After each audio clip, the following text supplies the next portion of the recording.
নামাজের সময় ছোট বাচ্চা খেলনা নিয়ে জায়নামাজের উপর বসে থাকে, কোলের কাছে সেজদা দেওয়ার জায়গা থাকে না, তখন করণীয় কি? ওযু করার পর যদি মোবাইলে কোনো ছবি বা ভিডিও দেখা হয় তাহলে কি ওযু ভেঙে যাবে? ওযু করতে গিয়ে অন্যের ওযুর পানি শরীরে পড়লে কি কোনো রকম সমস্যা আছে? একা নামাজ পড়লে কি আজান দিতে হবে? টোপর পরিধান করা কি জায়েজ আছে? গোপনাঙ্গ হাত দিলে কি ওযু যাবে? শারীরিক অসুস্থতার জন্য বালিশের উপরে সেজদা দেওয়া যাবে কিনা? মহিলাদের ফরজ নামাজের সময় একামত দিতে হবে কিনা? দুলাভাইকে ভাইয়া বলে ডাকা যাবে কিনা? কোনো কিছু কুড়িয়ে পেলে করণীয় কি? নামাজের মাঝখানে যদি ওযু ভেঙে যায় তাহলে কি করতে হবে? বিনা ওযুতে কালিমা সহ ছোট ছোট দোয়া পড়া যাবে কিনা? চোখে আলগা পাপড়ি লাগানো যাবে কিনা? প্রতি বৃহস্পতিবার আসর নামাজের পর নাকি প্রত্যেক মৃত ব্যক্তির রূহ নিজ নিজ বাড়িতে পাঠানো হয়, কতটুকু সত্য? ইফতাহুল জান্নাত কৃপা, আপনি জানতে চাইছেন দুলাভাইকে ভাইয়া বলে ডাকা যাবে কিনা? বলা যাবে, কোনো অসুবিধা নাই, কিন্তু অতিরিক্ত মধুরতা ডাকের ভিতরে থাকা ফিতনার কারণ যেন না হয় সে বিষয়টি মাথায় রাখতে হবে। খানম স্বপ্না, নামাজের মাঝখানে যদি ওযু ভেঙে যায় তাহলে কি করতে হবে? বড় ভাইয়ের আগে বিয়ে করা যাবে কি না? ওযু করে এসে যে জায়গা থেকে ভেঙেছেন সেখান থেকে কন্টিনিউ করবেন, যদি মাঝখানে কথা না বলে থাকেন, অন্য কোনো কাজ করে না থাকেন। স্বামী বারবার অনুরোধে চুল কালো করা যাবে কি না? লুৎফুল করিম জানতে চেয়েছেন। স্বামীর অনুরোধে চুল কালো করা যাবে না। আল্লাহ রাব্বুল আলামিন যেটিকে নিষেধ করেছেন সেটি অন্য কারোর নির্দেশের কারণে করা যাবে না। লা তাআতা লিমাখলুকিন ফি মাসিয়াতিল খালিকি, সৃষ্টিকর্তার নির্দেশকে লঙ্ঘন করে কোনো সৃষ্টির নির্দেশ মানা যাবে না। যেহেতু নবী সাল্লাল্লাহু আলাইহি ওয়াসাল্লাম বলেছেন ওয়াজান্নাবুস সাওয়াদ, কালো বাদ দিয়ে অন্য কোনো কালার করো, অতএব সেটাকে মাথায় রেখে স্বামী নির্দেশকে সসম্মানে ফিরিয়ে দিতে হবে। মারজান ইসলাম জানতেছেন, সন্তান হিজড়া না হওয়ার জন্য কি বাবা মায়ের কোনো আমল আছে? কোরআন সুন্নাহ বিশেষ কোনো আমল নেই, তবে হ্যাঁ, সন্তান যেন নেক হয়, চক্ষু শীতলকারী হয়, সেজন্য আগে থেকে দোয়া করবেন। সূরা ফুরকান আয়াত নম্বর ৭৪ এবং অন্যান্য দোয়াগুলো বেশি বেশি পড়বেন। ইনশাআল্লাহ আল্লাহ তাআলা এমন সন্তান দিবেন যে সন্তান আপনার আমার চোখকে জুড়াবে। নাজমিন নাহার নিতু জানতেছেন, চুন এবং সুপারি দিয়ে পান খাওয়া কি হারাম? প্রথম কথা হলো যে সুপারি খুবই ক্ষতিকর এবং ইতিমধ্যে আমরা জানি এটাকে গুপ্ত ঘাতক বা বিষ বলা হয়েছে, বিভিন্ন গণমাধ্যমে উঠে এসছে, গবেষকরা এরকম জানিয়েছেন। তো যে জিনিস স্বাস্থ্যের জন্য ক্ষতিকর সেটা খাওয়া জায়েজ নেই। আল্লাহ রাব্বুল আলামিন বলেছেন, লা তুলকু বিআইদিকুম ইলা তাহলুকা, তোমরা নিজেদেরকে ধ্বংসের দিকে ঠেলে দিও না। যে জিনিসটি খেলে আপনার আমার ক্ষতি হবে আমরা জানি, প্রত্যক্ষভাবে সেই জিনিসটি খাওয়া আমাদের জন্য জায়েজ নেই। পরোক্ষ ক্ষতি অনেক কিছুরই রয়েছে, সেগুলোর কথা ভিন্ন কথা। তারপরে যদি কেউ আপনার জর্দাটা না খায় তাহলে সরাসরি সেটাকে গুনাহ বলা কঠিন। তবে জর্দার মধ্যে আবার মিষ্টি জর্দা যেটা, সেটা খেতে পারেন। আর যেটা তামাক রয়েছে সেটা সরাসরি খাওয়া, এটা জায়েজ থাকার কোনো কারণ হতে পারে না। রোমানা তানহা, আপনি জানতে চেয়েছেন বসে বসে ঝিমালে কি ওযু ভেঙে যাবে? বসে বসে ঝিমালে ওযু ভাঙবে না, যদি আপনার ঝিমানিটা কোনো কিছুর উপরে কোনো কিছুর সাথে হেলান দিয়ে না হয়। বরং আপনি এমনিতে বসে বসে ঝিমাচ্ছেন, এর ফলে ওযু ভঙ্গ হবে না, কিন্তু হেলান দিয়ে ঝিমালে ওযু ভেঙে যাবে, এবং যদি ঘুমিয়ে পড়েন হেলান দিয়ে। রাকিব হাসান জানতেছেন, গোপনাঙ্গ হাত দিলে কি ওযু যাবে? এটা নিয়ে ফোকাহে কেরামের মতো পার্থক্য রয়েছে। ইমাম আবু হানিফার মতো ওযু যাবে না, অন্য ইমামদের অনেকে বলেছেন ওযু যাবে। মোহাম্মদ, আপনি জানতে চাইছেন বড় ভাইয়ের আগে বিয়ে করা যাবে কি না? জি বড় ভাই মোহাম্মদ, অবশ্যই বিয়ে করা যাবে। আমাদের সমাজে অনেকে মনে করেন যে বড় ভাইয়ের আগে, বড় বোনের আগে ছোট বোনকে বিয়ে দেওয়া যাবে না, বড় ভাইয়ের আগে ছোট ভাই বিয়ে করতে পারবে না। এগুলো সবগুলো আমাদের মনগড়া কথাবার্তা। ইসলামী শরীয়তের কোনো ভ্যালু নেই। যার যখন বিয়ের সামর্থ্য হবে তিনি তখন বিয়ে করতে পারবেন। বিবস্ত্র হয়ে গোসল করা যাবে কি না? এমনি বিলাল মোল্লা জানতে চেয়েছেন, না ভাই, বিবস্ত্র হয়ে গোসল করা উচিত না। একজন মুসলিমের জন্য বিবস্ত্র হয়ে গোসল করা এটা নির্লজ্জতা। আর কেউ দেখুক আর না দেখুক, আল্লাহ রাব্বুল আলামিন তাকে দেখছেন। জাস্ট এই বিষয়টিকে মাথায় রেখে অন্তত তার বিবস্ত্র হয়ে গোসল করা থেকে বেঁচে থাকা উচিত। শামিয়া আক্তার সালমা, আপনি জানতে চাইছেন কোরআন কারীম ভুল পড়লে কি গুনাহ হবে? যদি অনিচ্ছাকৃত হয়, না জেনে হয়ে যায়, ইনশাআল্লাহ এর ফলে গুনাহ হবে না, কিন্তু শুদ্ধ পড়ার জন্য তার চেষ্টাটা থাকতে হবে। রোমানা আক্তার জানতে চেয়েছেন, প্রতি বৃহস্পতিবার আসর নামাজের পর নাকি প্রত্যেক মৃত ব্যক্তির রূহ নিজ নিজ বাড়িতে পাঠানো হয়, কতটুকু সত্য দয়া করে জানাবেন। সম্পূর্ণ ভুল এবং কুসংস্কারাচ্ছন্ন একটি বিশ্বাস, প্রিয় বোন। বৃহস্পতিবার রাতে মানুষের রূহ ফিরে আসা তো দূরের কথা, মানুষের রূহ একবার চলে গেলে সেটা আর পৃথিবীতে কখনো ফিরে আসে না। এটা ভূতের রূপ ধারণ করে আসে, বৃহস্পতিবার রাতে আসে, এই ধরনের বিশ্বাসগুলো হিন্দুদের মধ্যে আছে।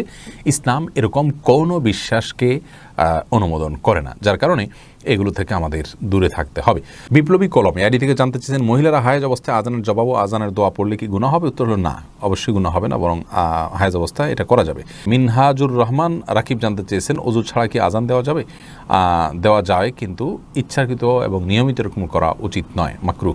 এমনি রাজীব বিন জাহাঙ্গীর, আপনি জানতে চেয়েছেন নিজের বিয়ের খুতবা কি নিজে পড়া যাবে? যেতে পারে, অসুবিধা নেই। সিদ্দিকুল্লাহ, আপনি জানতে চেয়েছেন আমি যদি পেশাব করি তখন পেশাব ক্লিয়ার করার পরেও আমার পেশাব 1 বা 2 ফোঁটা পড়ে যায়, সেক্ষেত্রে আমার অজু এবং নামাজে বেশি সমস্যা হচ্ছে বেশ কিছুদিন ধরে। এ থেকে পরিত্রাণের উপায় বললে আমি খুবই উপকৃত হতাম। পেশাব ক্লিয়ার হওয়ার পর 1-2 ফোঁটা পড়লে আপনাকে অপেক্ষা করতে হবে যতক্ষণ না পেশাবের ধারা বন্ধ হয়ে যায়, তারপরে আপনি অজু করতে যাবেন। এটা হলো আপনার জন্য করণীয়। আর যদি এটা বন্ধ না হয়, কন্টিনিউয়াসলি চলতেই থাকে, তাহলে প্রত্যেক ওয়াক্তে আপনাকে আলাদা করে উজু করতে হবে। শামীম রাজা জানতে চেয়েছেন, গায়রে মাহরাম পুরুষকে কোনো মহিলা সালাম দিতে পারবে কি না। গায়রে মাহরাম পুরুষ যদি হয় তাহলে সেক্ষেত্রে তাকে মহিলা সালাম দিতে পারবে বলে বিন বাজ রাহিমাহুল্লাহ ফতোয়া দিয়েছেন, সৌদি আরবের সাবেক গ্র্যান্ড মুফতি, এবং তিনি দলিল হিসাবে পেশ করেছেন। আল্লাহ রাব্বুল আলামিন কোরআনে বলেছেন, ওয়াকুলনা কাওলাম মারুফা, স্বাভাবিক কথা মেয়েরা বলতে পারবে, আর সালাম এটা স্বাভাবিক কথার অন্তর্ভুক্ত, অতএব সালাম দিতে পারবে। যদি সালামের ভিতরে কোনো লৌকিকতা না থাকে, সালাম দেওয়ার সময় কোনো মাধুর্য সৃষ্টি করা না হয়, ফিতনার কোনো আশঙ্কা না থাকে, ইনশাআল্লাহ স্বাভাবিকভাবে সালাম দিতে পারবে। তবে বর্তমানে যে ফিতনার ছড়াছড়ি চলছে, এই পরিস্থিতিতে যদি সেটাও অ্যাভয়েড করা যায় সেটা নিরাপদ আমরা মনে করি। মনিরুজ্জামান সৈকত জানতে চেয়েছেন, বিয়েতে টোপর পরিধান করা কি জায়েজ আছে? টোপর পরিধান করাতে আপাত দৃষ্টিকোণ থেকে আমি কোনো মন্দ দিক দেখছি না, আল্লাহু আলাম। তাসফির আহমেদ রাব্বি জানতেছেন, একা নামাজ পড়লে কি আজান দিতে হবে? একা নামাজ পড়লে আজান দিতে হবে না, তবে একামত দিয়ে জামাতের উদ্দেশ্যে যে আর কেউ যদি যুক্ত হয় তাহলে যুক্ত হতে পারে, এটার জন্য বলে দেওয়া এভাবে করা উত্তম। মুসরাত আপনি জানতে চেয়েছেন, চোখে আলগা পাপড়ি লাগানো যাবে কি না। চোখে পৃথক আলাদা করে পাপড়ি লাগানো উচিত নয়, একান্ত বাধ্য না হলে। অসুস্থতার কারণে ওটা পড়ে গেছে, কোনো কারণে খারাপ দেখা যাচ্ছে বা দেখতে পাচ্ছেন না, এ সমস্ত কারণে ভিন্ন কথা। অতিরিক্ত পাপড়ি লাগানো এটা আল্লাহর সৃষ্টিতে পরিবর্তন করা এবং এক ধরনের প্রতারণা।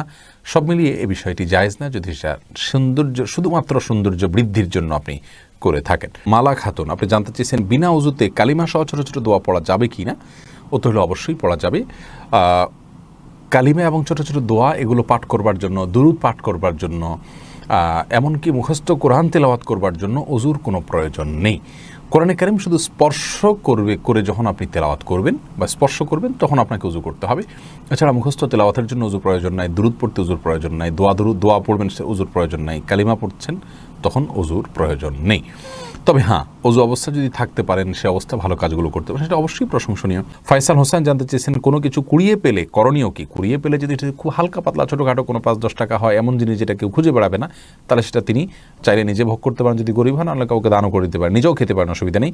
আর যদি অনেক বেশি মূল্যবান কিছু হয় তাহলে সেটা অবশ্যই মালিককে খুঁজে তারপরে বের করে ফেরত দেওয়ার উদ্যোগ নিতে হবে। সেটা যদি করা না যায় তাহলে সেক্ষেত্রে তিনি চেষ্টা করবেন যাতে কোনো গরিব বা অভাবী মানুষকে দেওয়ার। আর তিনি নিজে যদি গরিব অভাবী হন, জাকাত খাওয়ার হকদার হন, অভাবী মানুষ হন, তাহলে সেক্ষেত্রে নিজেও তিনি ভোগ করতে পারবেন। রত্না আফরোজা আপনি জানতে চেয়েছেন, শারীরিক অসুস্থতার জন্য বালিশের উপরে সেজদা দেওয়া যাবে কিনা। বালিশের উপরে কেন সেজদা দিতে যাবেন? আপনি রুকু সেজদা যদি স্বাভাবিকভাবে দিতে না পারেন তাহলে ইশারা করে দিলেই হবে। পাশে বালিশ বা কোনো কিছুর উপরে সেজদা দেওয়ার বিশেষ কোনো কারণ নাই। আপনি ভূমিতে, জমিনে, ফ্লোরে সেজদা যদি দেওয়ার মতো অবস্থা না থাকে, চোখের সমস্যা বা অন্য কোনো অসুবিধা, অপারেশন ইত্যাদি হয়ে থাকে, তাহলে আপনি ইশারায় রুকু করবেন আর ইশারায় সেজদা করবেন, যতটুকু সম্ভব সেজদা নিয়তে উপর হবেন এবং সেটা সেজদা হিসাবে গণ্য হবে ইনশাআল্লাহু তাআলা। শাহনাজ আনসারী জানতে চেয়েছেন, মহিলাদের ফরজ নামাজের সময় একামত দিতে হবে কি না।